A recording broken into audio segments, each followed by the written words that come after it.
Kevin Hart stood at the edge of the Crimson Canyon and looked down at the nest hidden deep below. The forgotten moon of Karathos 9 was not supposed to have life. The galaxy had moved on from this place long ago, leaving it buried in dust and ancient secrets. But Kevin knew better now. He knew that life found a way in the most unexpected corners of the universe. The dragon hatchlings were small, barely the size of his hand. Their scales shimmered with colors that seemed impossible, emerald and gold and silver, all mixed together like someone had painted them with starlight. Kevin counted 5 of them in the nest. 5 tiny creatures that should not exist in any official record. 5 dragons that nobody in the galaxy wanted to know about. He had found them by accident 3 weeks ago when his exploration crew landed on Karathos 9 to take soil samples. The mission was simple and boring, the kind of work that kept the Colonial Survey Department happy but did nothing interesting for anyone. Kevin had wandered away from the camp to stretch his legs when he heard the sound. It was soft, almost like singing. He followed it down into the canyon and found the nest hidden inside a cave that glowed with faint purple light. The hatchlings were orphaned. Kevin understood this immediately. Dragons had a way of calling out when they needed help. He sat with them for hours that first day, just watching them struggle to find warmth in the cold moon air. One of them came to him. It was the smallest of the group, with scales the color of a sunset. This one was different from the others. When it looked at Kevin, he felt something change inside his chest. It was a feeling he could not explain. The little dragon pressed against his leg and Kevin knew he would never leave this place. He named her Ember because she burned bright with life even as she struggled to survive. When Kevin told his crew about the dragons, the response was not what he expected. The crew leader, Captain Morrison, said they should report it to the Colonial Authority. But Kevin knew what would happen then. He had seen it before on other worlds. The authorities would come. They would study the dragons. They would take samples. They would eventually decide that the dragons were either too dangerous or too valuable to leave alone. Neither option ended well for the creatures. Kevin thought hard about what to do. He looked at Ember and he made a choice. He told Captain Morrison that they should leave immediately. He said the moon had dangerous radiation that was not on the official reports. He said the soil samples were contaminated and worthless. Captain Morrison believed him because Kevin Hart was the kind of man that people trusted. After 15 years as an explorer, he had never lied about safety concerns. So the crew packed their equipment and prepared to leave. But Kevin did not pack his equipment. He told Captain Morrison that he wanted to stay behind for one more day to gather final samples. It was a small lie to cover a much larger one. When the transport ship lifted off, Kevin Hart was still on Karathos 9. He moved the hatchlings to a better shelter, a cave deeper in the canyon where the ancient rock formations created natural warmth. He found a pool of fresh water nearby. He hunted the small creatures that lived in the canyon and fed them to Ember and her siblings. He worked day and night to make sure they survived. The hatchlings grew stronger, and Ember began to recognize Kevin as her protector. She would wrap her small tail around his wrist and make soft chirping sounds whenever he came near. Kevin knew that his choice to stay had consequences.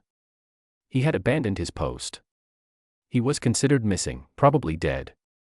His family would mourn him. But when he looked at Ember, he knew he had made the right decision. Then the ships came. They arrived without warning, dropping from orbit like metal hawks. Kevin heard the engines and his heart went cold. He moved quickly, gathering the hatchlings and carrying them deeper into the cavern system. He found a hidden chamber where he had left supplies and made a nest for them using his own blankets and clothes. The mining company had come. Kevin understood this as soon as he saw the insignia on their ships. The Karathos Corporation. They had heard rumors about something valuable on this moon, and they had come to find it. They did not care about dragons. They cared only about the mineral deposits beneath the ground, deposits that required the destruction of everything above them. Kevin emerged from the canyon with his hands empty and his heart full of rage. The miners sent 5 soldiers to meet him. They were armed with plasma rifles and shock batons. Kevin was armed with nothing except the knowledge that he was the last thing standing between them and the dragons he loved. The fight was brief and brutal. Kevin was strong and fast, but he was only one man against 5 soldiers with weapons. The miners did not take him seriously at first. When they realized he would not die easily, they called for backup. More soldiers came. Then more.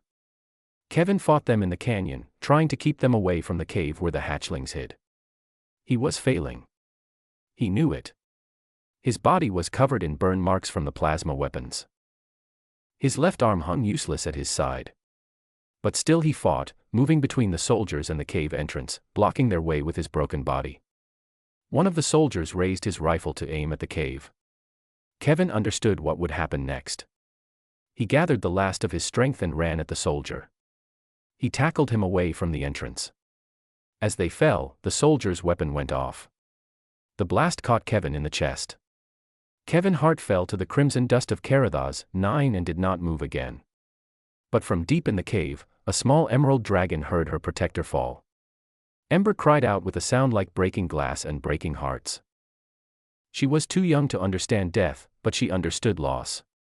She understood that the human she loved had sacrificed everything to keep her safe. And in that moment of pure dragon sorrow, something ancient stirred in the moon itself. Something that had been sleeping in the stone and the dust for millions of years began to wake up.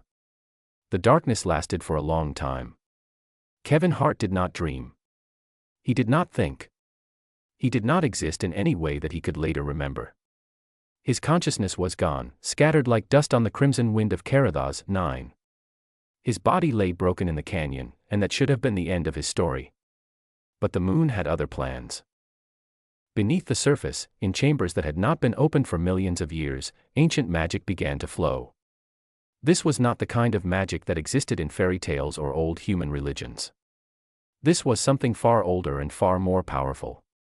It was the magic of a civilization that had built temples and left behind knowledge that transcended death itself.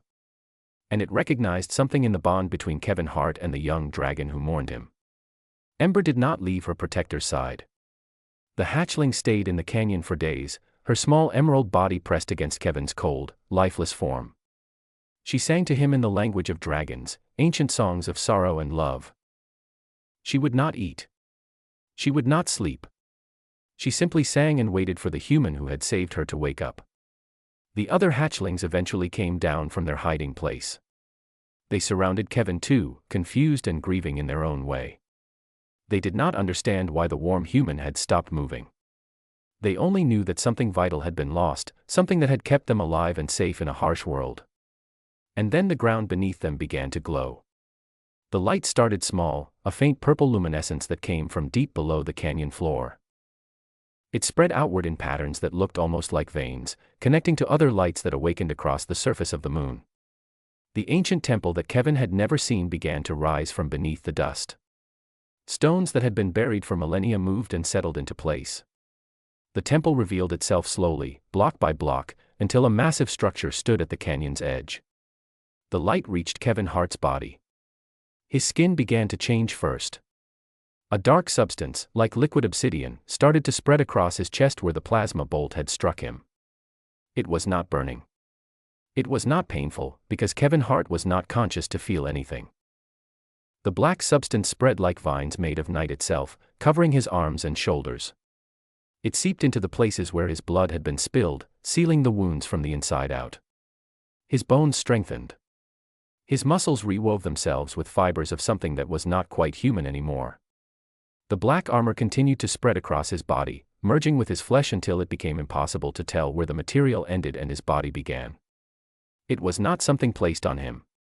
It was something that had become part of him, as essential as his heartbeat. The black armor covered his face last.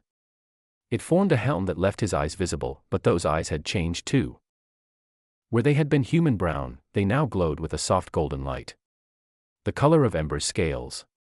The color of the bond between dragon and man. Kevin Hart gasped as consciousness returned to him like lightning striking a tree. His eyes flew open and he saw the sky of Karathas 9 above him. His lungs burned as he pulled in his first breath in days. He tried to move, but something felt wrong. Everything felt different. He looked down at his hands and saw the black armor that now covered them. He sat up slowly, confused and afraid. Ember was there immediately. The little dragon climbed onto his chest and sang. It was a sound of pure joy and relief. Kevin touched her with one armored hand and felt the warmth of her small body. She was real. She was alive. The bond between them had not been broken by death. Kevin stood on shaking legs. The black armor was heavier than he expected, but his body moved with it as if he had always worn it. He walked to the nearest rock and tried to cut through the armor with a sharp stone. The blade broke against his skin without leaving a mark. He was stronger now. He was different. He was no longer the human explorer who had sacrificed himself in the canyon. The temple called to him. Kevin did not understand how, but he knew he needed to go there. Ember followed close behind as he walked toward the massive stone structure. The entrance was open, waiting for him. Inside, the walls glowed with the same purple light that had resurrected him. Images appeared in his mind without words, conveyed directly by the ancient magic that filled this place. He saw the past. He saw the civilization that had built this temple millions of years ago. They had been warriors and scholars and priests, and they had understood that some bonds transcended death. They had created magic to preserve those who sacrificed everything for love. They had built this temple as a beacon for such moments, waiting across the ages for someone worthy of resurrection. Kevin Hart was worthy. His sacrifice for Ember had been pure and complete. He had chosen the life of a creature he loved over his own survival. The ancient magic recognized this and had brought him back, transformed him, made him into something new. Days passed. Kevin remained in the temple, learning to understand his new body. He was stronger than any human had ever been. His armor could not be scratched. His speed and reflexes had increased beyond anything natural. But more importantly, he could feel Ember's emotions as if they were his own. When she was happy, he felt joy. When she was hungry, he felt the hunger too. They were connected in a way that went beyond simple companionship. The other hatchlings grew more comfortable with Kevin's transformed state. They seemed to understand that he was still their protector, still the one who loved them and kept them safe. They would curl up against his armored sides when they slept. Kevin Hart had died on the crimson dust of a forgotten moon. He had died protecting a dragon hatchling and 5 innocent lives. But he had not truly died. Instead, he had been transformed into something greater. He was no longer just a man with a past. He was the Black Sentinel, a guardian bound by magic and love to watch over the dragons for as long as the universe existed. And he was ready for whatever came next. 2 months had passed since Kevin Hart became the Black Sentinel. He had spent that time learning to control his new body and helping Ember grow stronger. The little dragon was no longer tiny. She was developing into a juvenile, her scales growing darker and more beautiful with each passing day. She could fly now, moving gracefully through the canyons of Karathas, 9 with Kevin watching protectively from below.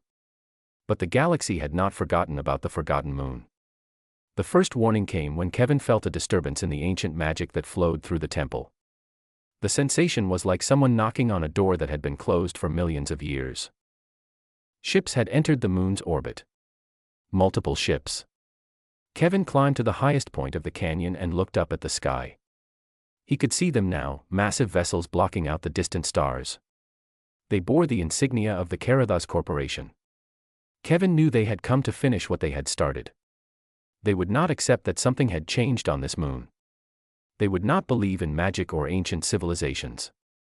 They would come with weapons and soldiers and demands. They would try to capture or kill anything that stood in their way. Kevin made a decision that night. He could not let them find Ember and the other hatchlings. The dragons were still too young, still too vulnerable to survive a direct assault. He needed to draw the corporation's attention away from the canyon and the temple. He needed to give Ember time to grow stronger, time to become powerful enough to protect herself and her siblings. He packed supplies and prepared to leave the only place that had felt like home to him in months. Ember sensed his intention and became agitated. She flew in circles around him, chirping with distress.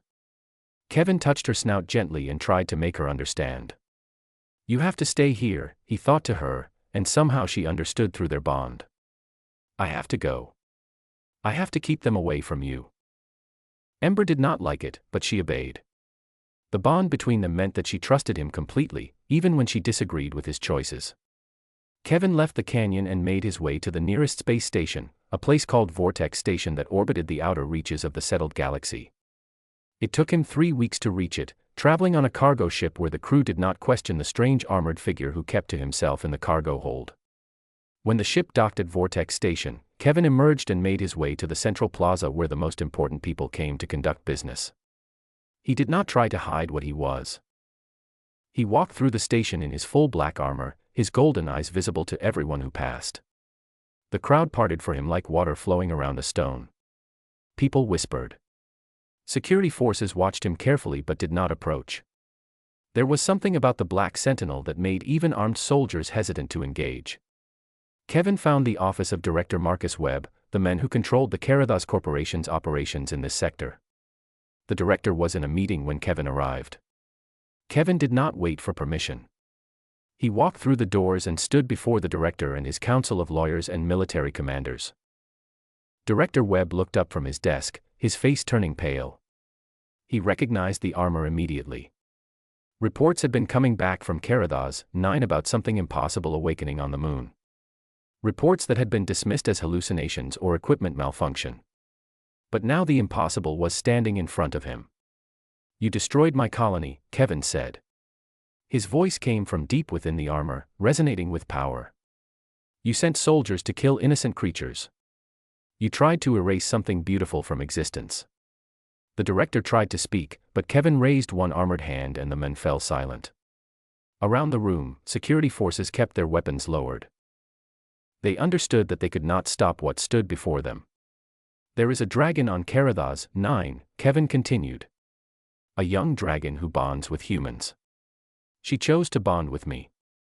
She chose to let me protect her and her siblings. That bond is sacred. It is more powerful than any weapon your corporation can build. It is more important than any mineral beneath that moon." Director Webb's mouth was dry. He could not stop looking at the glowing golden eyes. "I don't know what you are, but you can't threaten the Karathos Corporation. We have authority from the colonial government." Kevin moved closer to the director's desk. The temperature in the room seemed to drop. Kevin's golden eyes burned brighter. The ancient magic that flowed through his body responded to his anger, and those around him could feel its power like standing too close to a storm. "You have no authority over magic," Kevin said quietly. "You have no authority over a bond that transcends life itself. You have no authority over a guardian who was brought back from death to protect what you tried to destroy." The director pushed back from his desk, trying to stand. But Kevin was already moving. With one armored hand, he grabbed the man's chair and lifted it effortlessly, holding Director Webb suspended above the ground.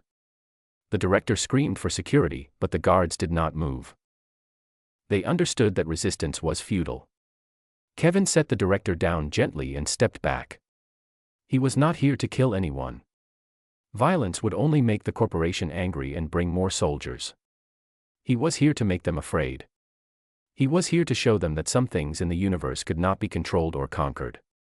That night, Kevin transmitted a message to every news network in the sector. He recorded himself standing in the temple on Karathos 9, Ember perched on his armored shoulder. He told them about the dragons. He told them about the ancient magic. He told them that anyone who tried to harm the creatures would answer to the Black Sentinel. Within hours, the message spread across the galaxy. The news networks could not ignore it. A man transformed into living black armor. A dragon that could bond with humans. An ancient temple that wielded power beyond understanding.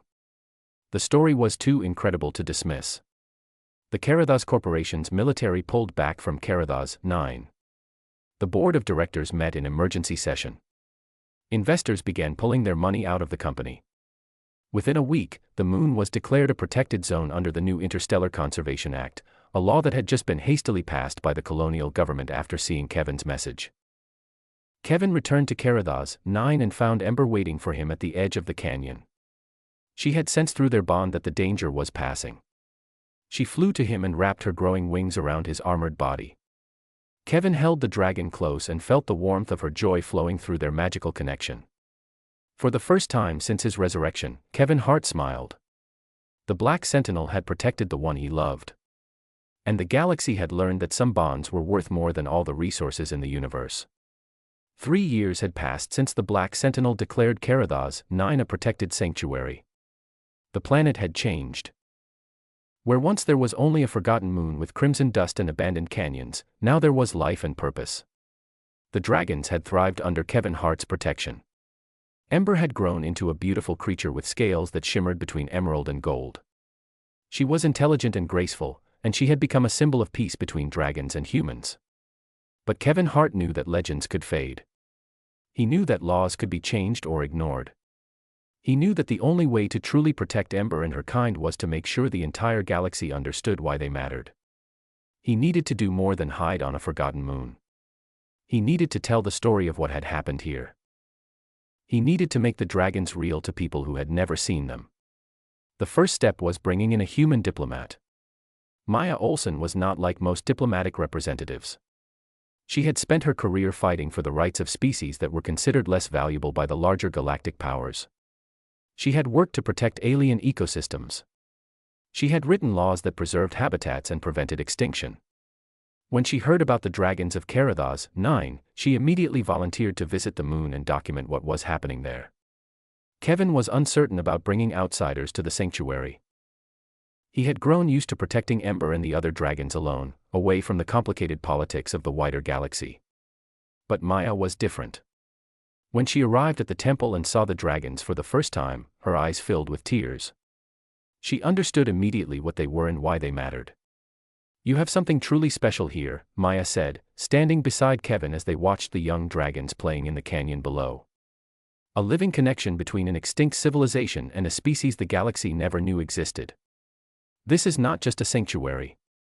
This is proof that there is still magic in the universe." Kevin took Maya deeper into the temple and showed her the ancient chambers where the magic still flowed. He told her the entire story, everything that had happened since that first day when he found the hatchlings. He explained what he was, how he had died and been brought back, how his bond with Ember had transcended death itself. Maya listened without interrupting. She understood that this was more than just a story to be documented. This was history. This was proof that sacrifice and love could move mountains and rewrite the laws of the universe. When Kevin finished, Maya made him an offer.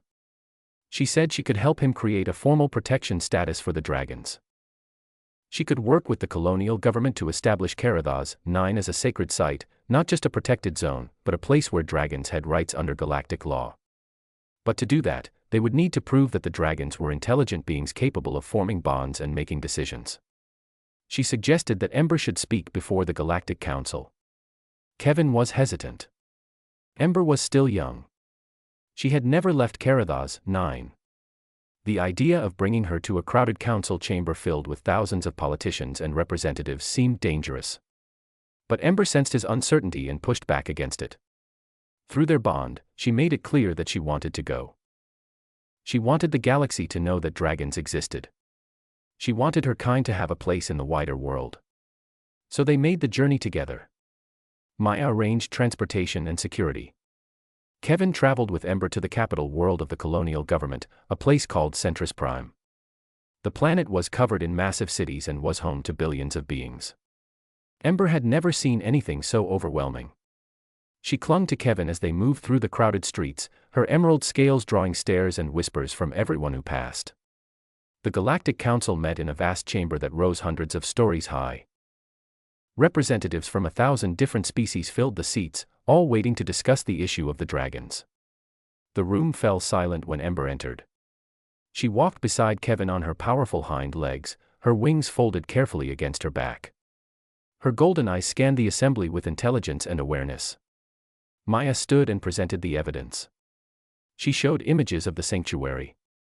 She played recordings of Kevin's voice explaining his bond with Ember. She presented the ancient temple as proof of a lost civilization that had understood the value of cross-species connection.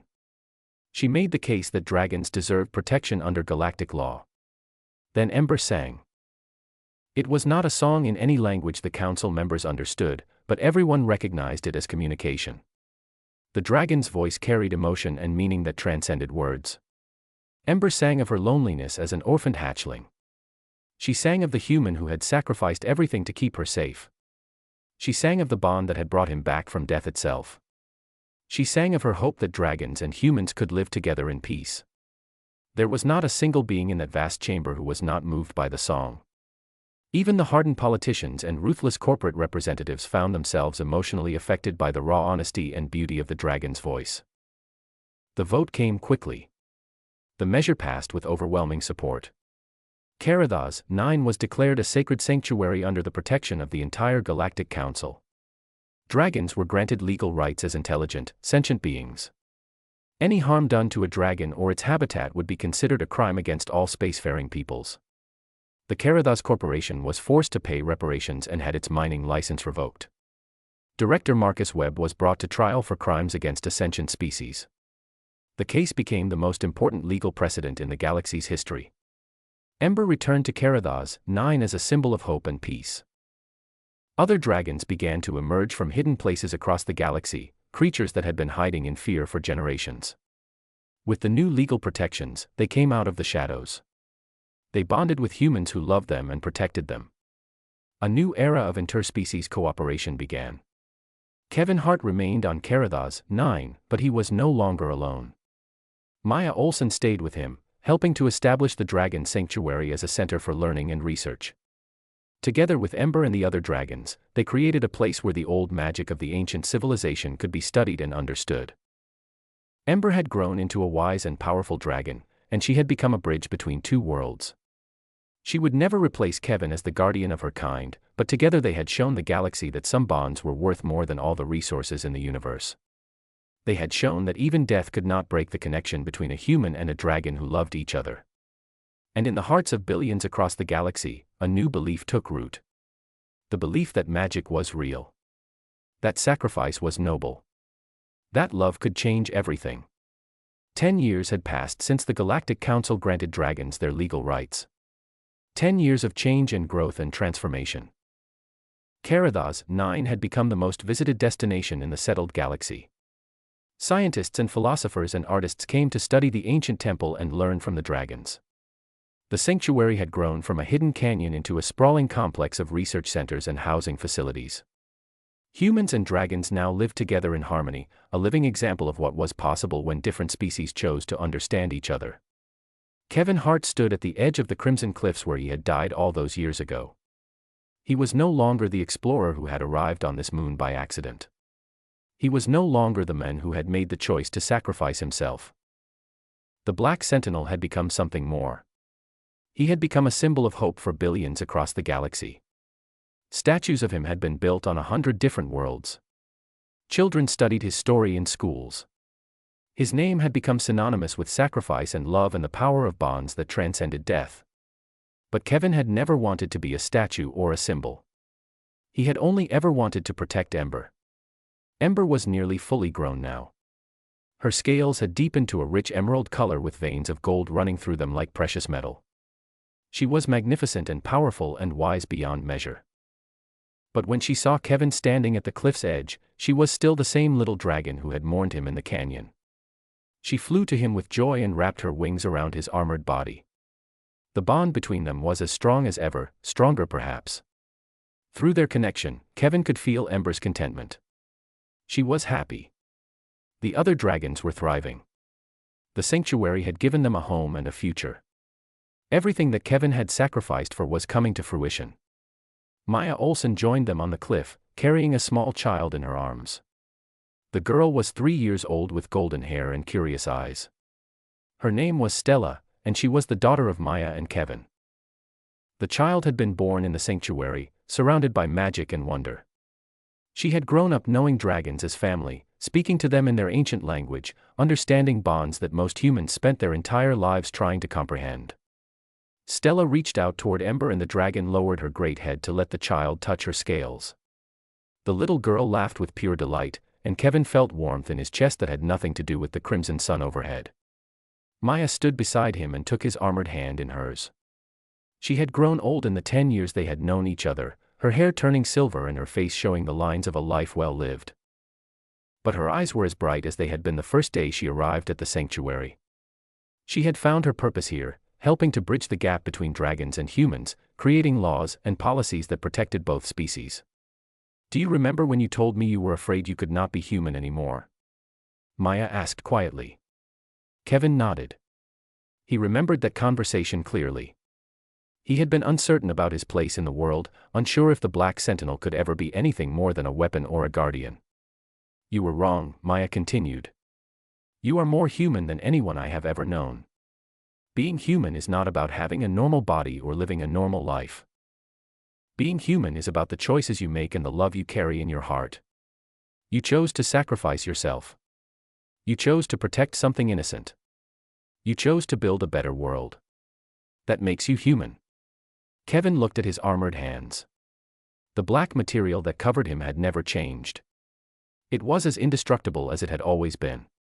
But he no longer saw it as a curse or a transformation into something inhuman. He saw it as a manifestation of his bond with Ember. He saw it as a physical representation of the magic that had brought him back from death. That night, the sanctuary held a gathering to celebrate the 10th anniversary of the dragon's legal protection. Dragons and humans gathered together in the vast temple chamber where Kevin had been resurrected all those years ago. The ancient stones glowed with the purple light that had brought him back to life. Musicians played instruments and dragons sang ancient songs. Scientists shared discoveries about the civilization that had built this place millions of years ago. Kevin was asked to speak, but he declined. Instead, he stood in the shadows and watched Ember stand before the assembly. The dragon had become an expert communicator, able to convey complex ideas to both dragons and humans. She talked about the importance of peace between species.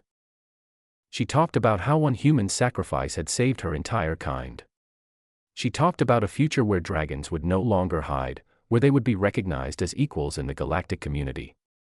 When Ember finished speaking, the entire chamber erupted in celebration. Dragons and humans embraced each other. The barriers that had existed between species for so long seemed to crumble in that moment. Kevin realized that this was what he had been fighting for all along. Not glory or recognition, but this. This moment of genuine connection between different kinds of beings. This proof that love could bridge any gap. As the celebration continued, Kevin walked alone to the deepest chamber of the temple. This was the place where he had awakened after his resurrection. The ancient magic still flowed here, still pulsed with power that defied explanation. Kevin could feel it responding to his presence, recognizing the bond that connected him to Ember. He thought about the men he had been before, the explorer who had stumbled into a canyon and found a dragon hatchling. He thought about the choice he had made to stay behind, the sacrifice he had offered without knowing what would come next. He thought about the darkness that had followed, the void where his consciousness had been scattered across the stars. And he thought about the return. The resurrection. The transformation into something that was neither fully human nor fully dragon, but something completely new. Something created from the strongest force in the universe. Love. Kevin Hart had died on a forgotten moon protecting a dragon hatchling. That much was true. But he had not ended. He had been transformed. He had been given a second chance by magic and sacrifice and the unbreakable bond between two beings who loved each other completely. He emerged from the deep chamber to find Ember waiting for him. The dragon knew where he had been without being told. She always knew. She nuzzled against him and they stood together, watching the sun set over the crimson canyons of Karathas 9. Young dragons were learning to fly in the distance, their wings catching the light of the setting sun. More dragons were arriving at the sanctuary every day, drawn by the promise of safety and acceptance. The galaxy had changed because of what had happened here. The galaxy was better because one man had loved a dragon hatchling enough to give everything. And as Kevin Hart stood at the edge of the Crimson Cliffs, no longer just a man, no longer just a warrior, but something entirely new, he understood the truth of his existence. His death had not been an ending. It had been a beginning. A beginning of hope. A beginning of peace. A beginning of a new era where dragons and humans could stand together under the stars and build a future no one had dared to imagine possible. The Black Sentinel was home at last.